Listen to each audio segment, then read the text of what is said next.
தமிழகமெங்கும் கிளைகள் கொண்ட Annamal institute of hotel management and hospital management படிப்பில் சேர்வதற்கான அட்மிஷன் நடைபெறுகிறது.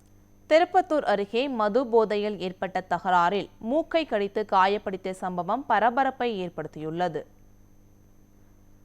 திருப்பத்தூர் மாவட்டம் சின்னபேரம்பட்டு பகுதியில் மகள் காதல் திருமணம் விவகாரத்தில் மது போதையில் தகராறு ஏற்பட்டது.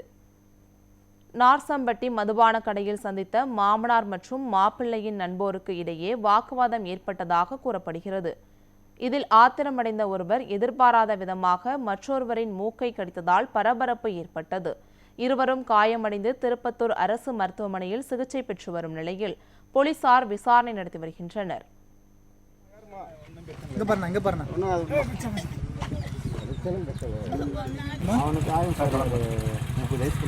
சரி, ஓகே. இது அவங்க அப்பா பேரு இருப்பா. நான் உங்கள்கிட்ட